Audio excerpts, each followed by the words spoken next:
Hello again, IP5. This is your second Friday lesson.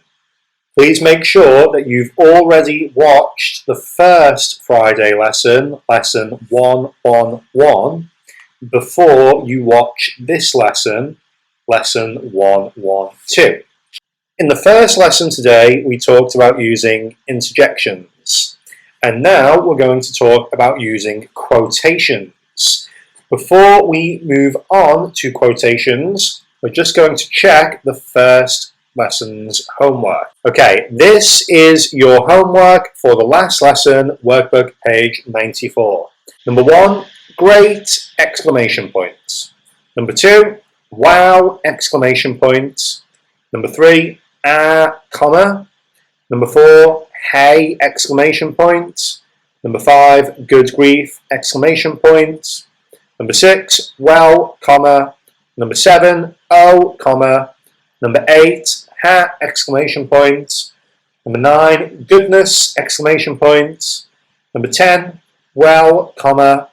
Number 11, oops! Exclamation points. Number 12, woo! Exclamation points. 13, hey, comma.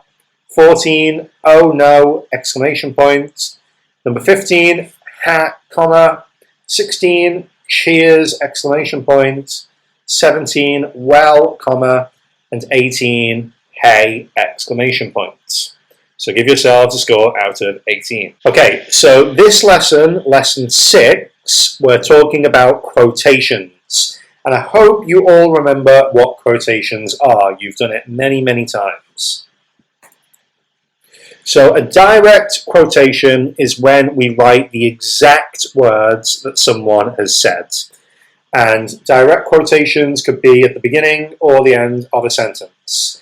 So we use these quotation marks that look like 2 sixes before the first word someone says, and these quotation marks that look like 2 nines after the last word someone says, and also after an end mark. For example, have you ever been to Japan? Asked Manu.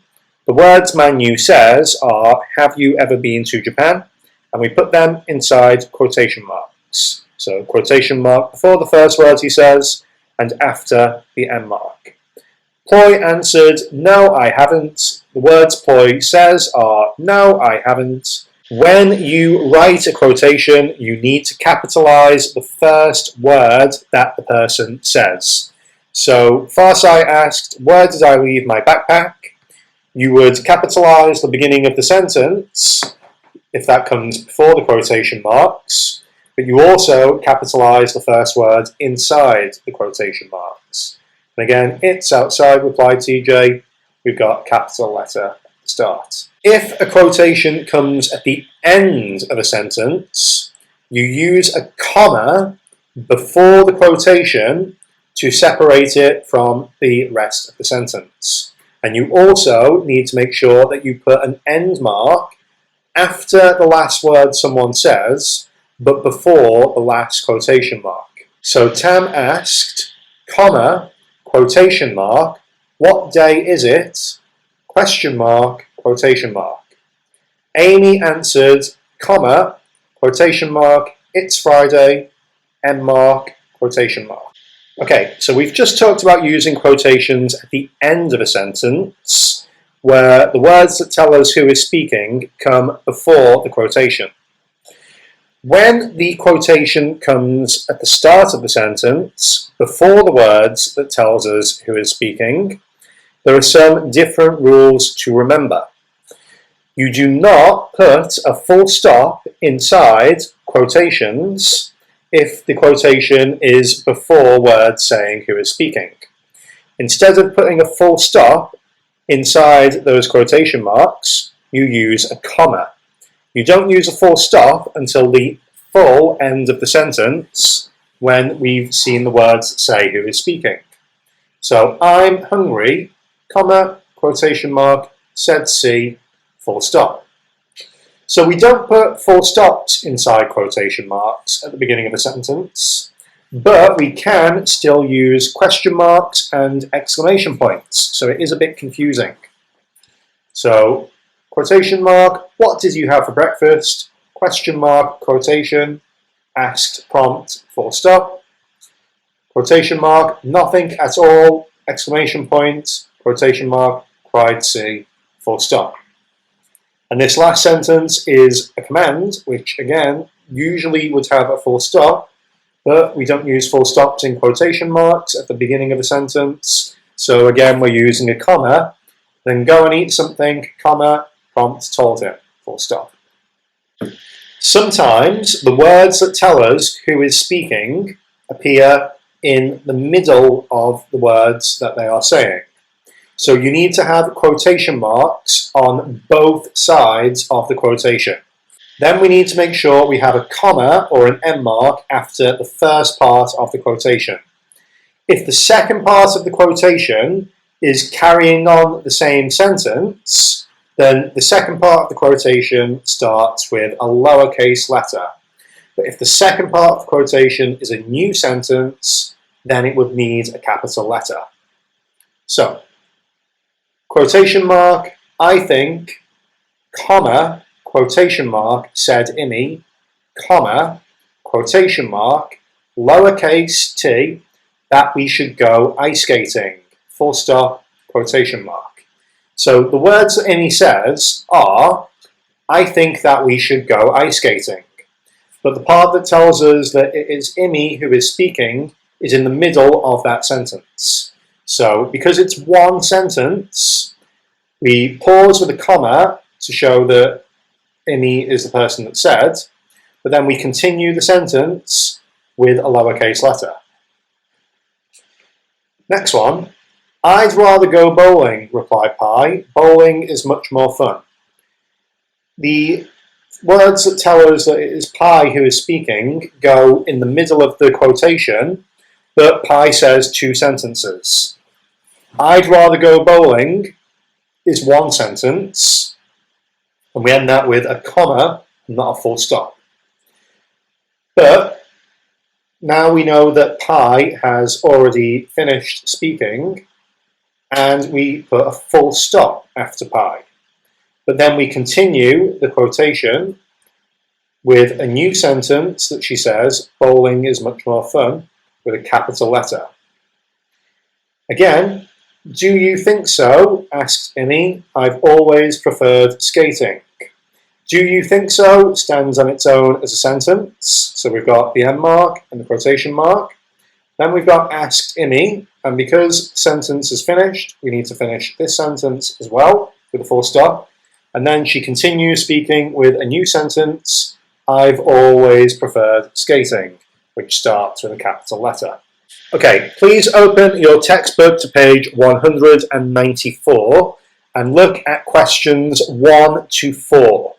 So you need to do quite a lot to these sentences. You need to add commas, you need to add capital letters, you need to add end marks, and you need to add quotation marks. So there's a lot to change. So number 1, Jean asks, was there a terrible earthquake in 1906?